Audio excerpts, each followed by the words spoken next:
तो मेरे बच्चों अब हम देखने वाले हैं थोड़ा सा इवन फंक्शन और ऑड फंक्शन के बारे में। अरे भाई, even function, odd function, odd कौन है भाई, इवन कौन है भाई? ध्यान से देखो आप। और ज़रा सा हम ग्राफिकल एनालिसिस भी यहाँ पे करेंगे। ग्राफिकल एनालिसिस करेंगे और इंटीग्रेशन में ये बहुत मदद करेगा, पहचानने में ये बहुत मदद करेगा। ध्यान से देखना कैसे मदद करता है। इवन फंक्शन सबसे पहले जानेंगे। इवन फंक्शन, कुछ एग्जाम्पल भी हम लेंगे। इवन फंक्शन, फंक्शन को डिनोट हम कैसे करते थे बच्चों? एफ एक्स, यही फंक्शन था। F is a function of x, मतलब y इज इक्वल टू हम मान लिए एफ एक्स। एक्स इनपुट डालते हैं और y आउटपुट आता है। अब इवन फंक्शन का डेफिनेशन क्या होता है बच्चों? F of minus x is equal to f x हो जाता है। अरे सर आप क्या कह रहे हैं? एकदम हम सही कह रहे हैं। अगर बच्चों f of minus 5 is equal to f of 5 हो जाए, f of minus 1 is equal to f of 1 हो जाए, f of minus 40 is equal to f of 40 हो जाए, कोई भी वैल्यू, जैसे कि सबसे बेहतरीन एग्जाम्पल इस संसार का इवन फंक्शन का y is equal to f x is equal to x square. कहो कि हाँ सर आप तो बहुत खूबसूरत बात बोल दी है, खूबसूरत बात एकदम बोल दी हैं। ऐसा बनता है बच्चों, ऐसा y is equal to x square parabola of what?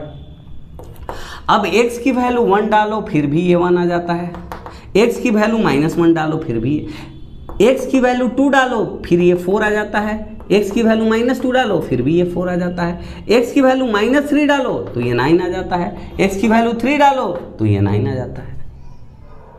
मतलब कह सकते हैं जितना इनपुट में पॉजिटिव हो, जो आउटपुट आए, अगर उतना ही निगेटिव इनपुट डालोगे फिर भी वही आउटपुट आएगा।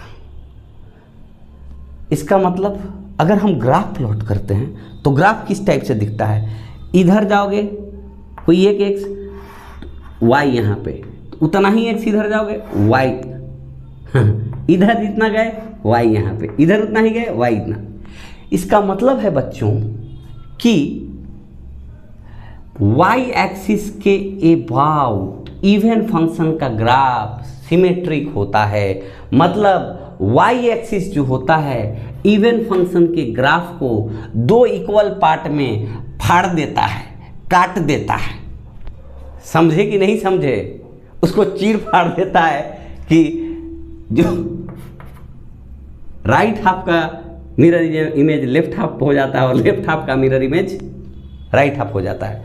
Both can be folded on each other and both will coincide on each other. Graph is like this only, sir.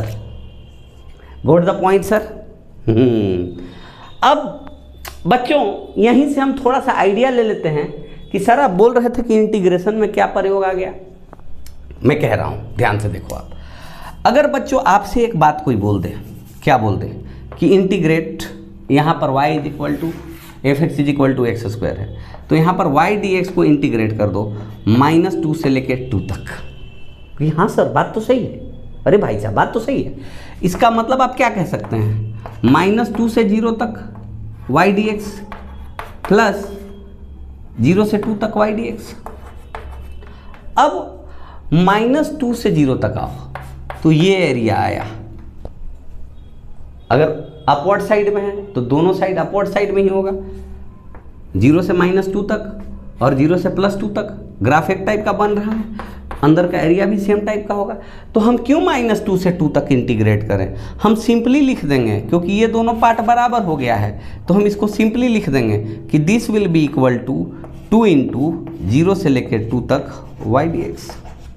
मतलब अगर -x से x तक इंटीग्रेशन करना है, -x1 से x1 तक इंटीग्रेशन करना है, तो हम 0 से x1 तक इंटीग्रेट करके 2 से मल्टीप्लाई कर देंगे, अपना काम हो जाएगा। गेटिंग द पॉइंट और नॉट? क्योंकि दोनों साइड 0 से x1 तक इंटीग्रेशन का वैल्यू वही आएगा और 0 से माइनस वही है, सॉरी -x1 से 0 तक जो आएगा वही 0 से लेके x1 तक आएगा। उल्टा मत बोल देना, वो थोड़ा गड़बड़ हो जाएगा मामला, है ना। कहने का मतलब है -x1 से 0 तक जो इंटीग्रेशन का वैल्यू आएगा वही 0 से लेके x1 तक का इंटीग्रेशन का वैल्यू आएगा, क्योंकि ग्राफ सिमेट्रिक है, उसके अंदर का एरिया सेम है। ग्राफ अगर नीचे रहता, अगर y इक्वल टू -x² रहता तो सीधा ग्राफ ऐसे बनता, फिर भी बच्चों ऐसा ग्राफ बनता, फिर भी ये इधर निगेटिव में इंटीग्रेशन आया तो इस साइड भी निगेटिव में आता, फिर भी दोनों साइड इक्वल रहता। तो यहाँ से यहाँ तक करके 2 से मल्टीप्लाई कर देंगे। अब मेरे को लग रहा है कि आपको समझ में आ रहा है। एक और प्यारा सा एग्जाम्पल जो आप लोग जानते हैं। क्या सर, क्या बात कर रहे हो? हाँ सर, यही बात कर रहे हैं। y is equal to mod x। बच्चों ग्राफ कैसे बनता है बच्चों? देखो तो, चाहे इनपुट में 1 डालो या -1 डालो, आउटपुट तो 1 ही आएगा। इनपुट में 5 डालो या -5 डालो, आउटपुट तो वही आएगा। तो मेरे बच्चों ग्राफ ऐसा बनता है। देखो फिर भी ये क्या हो गया, y एक्सिस के अबाउट सिमेट्रिक ग्राफ हो गया। अगर इसका इंटीग्रेशन करने को आपसे बोल देता कि यहाँ पर y dx इंटीग्रेशन करो, कहाँ से कहाँ तक, -5 से 5 तक, तो आप क्या कहते हैं इसको? नहीं, मैं ऐसे नहीं करूँगा, y dx 0 से लेकर 5 तक, बात खत्म। मोड x डाल दो। अब कौन तोड़ने जाए कि x लेस देन 0 पे -x लिखेंगे, फिर करेंगे। हम x ग्रेटर इक्वल 0 पे ही करना चाहते हैं, तो यहाँ पे मोड x dxy के जगह 0 से लेके 5 तक 2 टाइम्स मल्टीप्लाई करके, अब हम बात कहाँ से कहाँ, 0 से 5 तक कर रहे हैं, यानी कि मोड x निकल जाएगा। हम क्यों निकालने जाएं कि भाई -5 से 0 तक x लेस देन 0 है, इसलिए मोड x -x के बराबर होगा। ये सब आप जानते हैं, इसलिए बार बार मैं ये नहीं करने वाला हूँ, राइट। एक और इवन फंक्शन जिसको आप जानते हैं, क्या जानते हैं? अरे आप जानते हैं y is equal to cos x। इसका ग्राफ तो आपके दिल में बैठ गया होगा, मेरे को लग रहा है।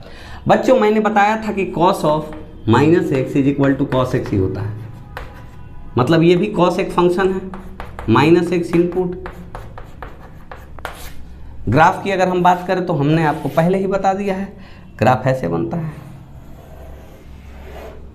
ये भी ऐसे ही लपेटा मारते इधर जाएगा। क्या इसके इधर साइड एक दूसरे का मिरर इमेज नहीं है क्या? तो अगर कोई आपसे बोलता कि बताइए cos x dx का इंटीग्रेशन कहाँ से कहाँ तक, -π/2 से π/2 तक, तो अब क्या कहते हैं? पूरा इंटीग्रेट करते हैं ना भाई। बात ही है कि cos x dx करेंगे 0 से लेके π/2 तक, लेकिन 2 से मल्टीप्लाई कर देंगे। अगर -x1 से +x1 तक है तो 0 से x1 तक इंटीग्रेट करके 2 से मल्टीप्लाई कर दीजिए, इवन फंक्शन का काम रेडी हो जाएगा। 0 से π/2 तक ये 1 होता है, ये धरती पर सबको पता है, तो इसका एरिया 2 हो जाएगा। आंसर 2 हो जाएगा, है कि नहीं? अब है बच्चों एक प्यारा सा चीज़ जिसको हम बोल रहे हैं odd function. Odd function. Odd, मैं दुखी हूँ, मेरे को इवेंट नहीं बनाया, मैं दुखी हो गया। Odd function. ऑड फंक्शन क्या है मेरे भैया? कभी हमको छांट दिए हो। ये कहता है कि f ऑफ -x अगर -fx हो जाए तो ये ऑड है। मतलब इनपुट में अगर अपोजिट साइन का वैल्यू डाल दो तो साइन भी अपोजिट कर देता है आउटपुट का। कहने का मतलब है बच्चों कि अगर y is equal to sine x है तो ये ऑड फंक्शन क्यों है? क्योंकि sine of -x is equal to -sin x होता है बच्चों। यानी कि fx कितना हो गया यहाँ पे? sin x। तो f ऑफ -x कितना हो गया बच्चों?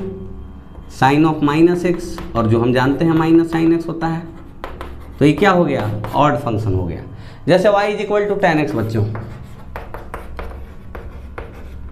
तो अगर ये fx मान लिया, इसको ध्यान से देखो, तो f ऑफ -x क्या हो जाएगा बच्चों? tan ऑफ -x, और tan ऑफ -x धरती पर सबको पता है -tan x होता है। तो देखो तो बच्चों fx और f -x दोनों ऑपोजिट है कि नहीं साइन में? बताओ यहाँ पे। तो हम यहाँ लिख सकते हैं f of -x is equal to -x, तो tan x हो चाहे sin x हो, ये सब क्या हो गया? ऑड फंक्शन हो गया। जैसे बच्चों एक और एग्जांपल मैं ले रहा हूँ यहाँ पे, y is equal to x³ मान लो बच्चों, यानी fx यहाँ पे क्या ले लिया हमने? एफ एक्स मान लिया है एक्स क्यूब, अच्छी बात है। तो एफ ऑफ माइनस एक्स मतलब क्यूबिक फंक्शन, तो माइनस एक्स का होल क्यूब, अगर ऑड माइनस के पावर में ऑड है तो माइनस साइन बाहर निकलेगा, माइनस एक्स क्यूब, यानी एफ ऑफ माइनस एक्स क्या हो गया, एफ ऑफ माइनस एक्स हो गया, ये तो माइनस साइन है और एक्स क्यू ही एफ एक्स है, तो ये भी क्या है, ऑड फंक्शन है। ऑड फंक्शन के थोड़ा ग्राफ को हम लोग देख लेते हैं। ये सारा ग्राफ तो एक्चुअली में आप लोग देखे हुए हैं, हम देख लेते हैं एक बार ऑड फंक्शन के ग्राफ को, और फिर इसका लाइफ और इजी हो जाता है। इजी हो जाता है, कैसे इजी हो जाता है, odd function y is equal to sine x, पहला ग्राफ आपको याद आ रहा होगा, आपको याद आ रहा होगा, अगर यहाँ x1 वैल्यू थी और यहाँ माइनस x1 वैल्यू थी, x1 पे जितना ऊपर आउटपुट था माइनस x1 पे उतना ही नीचे वैल्यू था, यानी क्या हो जाता है बच्चों, इधर जितना पॉजिटिव वैल्यू होगा उधर उतना ही निगेटिव में वैल्यू होगा। यानी ये तो आपको क्लियर हो गया। एक और ग्राफ देखिए, मैंने क्या बोला था, y is equal to x cube बोला था आपको, तो y is equal to x cube आप काइंडली देखिए, आपको कुछ आइडिया हो जाएगा। y is equal to x cube कुछ ऐसे बनता है बच्चों, ये ऐसे ऐसे यहाँ देखिए, इधर x1 पे जितना ऊपर गए हैं इधर माइनस x1 पे उतना ही नीचे आना पड़ा है। अगर f इज इक्वल टू 2 डालोगे तो यहाँ 8 आ जाएगा, और f is equal to minus 2 डालोगे तो यहाँ माइनस 8 आ जाएगा। यही फ़र्क है बच्चों। अब बच्चों अगर हम माइनस x1 से x1 तक जाते हैं तो ये देखो ओरिजिन के अबाउट सिमेट्री बन रहा है कि नहीं, फर्स्ट क्वाड्रेंट और थर्ड क्वाड्रेंट में बन रहा है कि नहीं बन रहा है, बन रहा है।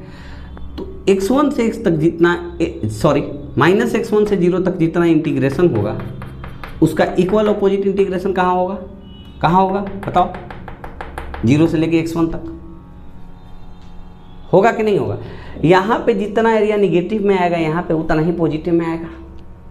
यानी कि अगर ऐसा केस रहे और इंटीग्रेशन पूछ दे एफ एक्स डी एक्स कहाँ से कहाँ तक, माइनस x1 से x1 तक, तो ये हो जाएगा बच्चों, ये एरिया अगर माइनस ए है और ये एरिया ए है तो ओवरऑल इंटीग्रेशन हो जाएगा 0, क्योंकि इंटीग्रेशन एरिया नहीं देता, अलजेब्राइक सम ऑफ एरिया देता है। तो ऑड फंक्शन का इंटीग्रेशन अगर उतना ही निगेटिव वैल्यू से उतना ही पॉजिटिव वैल्यू तक अगर आप करते हैं, यहाँ भी अगर माइनस पाई से पाई तक करके देख लो, माइनस पाई/2 से पाई/2 तक करके देख लो, तो इक्वल अपोजिट आ जाएगा। इसीलिए इस केस में इंटीग्रेशन की वैल्यू जो है वो 0 हो जाती है। यही बात मेरे को आपको बताना था, लगता है कि आप सीख गए। अब एक बात बताओ, f x is equal to x कैसा फंक्शन है, इवन है या ऑड है। F x is equal to मतलब y is equal to f x is equal to x, भाई एफ ऑफ माइनस एक्स रखोगे तो सीधे ही माइनस एक्स हो जाएगा, क्योंकि जो इनपुट है वही आउटपुट है, तो जो इनपुट है वही आउटपुट है। यानी हम कह सकते हैं कि f of minus x is equal to f x, sorry minus of f x. क्यों भाई, क्योंकि ये माइनस एक्स है, माइनस साइन पहले से ही एक्स था, तो ये तो जस्टिफाइड है, अच्छी बात है। ग्राफ कैसे बनेगा बच्चों, ग्राफ बनेगा ऐसे, y is equal to x का। अब हमको आप बताइए ओरिजिन के अबाउट इधर और इधर सिमेट्री बन रहा है कि नहीं, मेरे बताओ यार, बताओ मेरे को यार, बन रहा है कि नहीं बन रहा है, बन रहा है।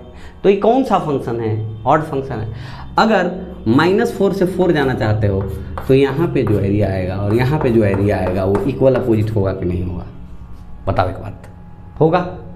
तो यहाँ पर अगर y dx हम लिख दें -4 से 4 तक, तो क्या ये 0 नहीं होगा क्या, यहाँ से यहाँ तक अगर माइनस ए है तो यहाँ से यहाँ तक ये है, 0 ही होगा बच्चों। थोड़ी सी कुछ कुछ बातें थी, अब आपको क्लियर हो गया होगा बच्चों।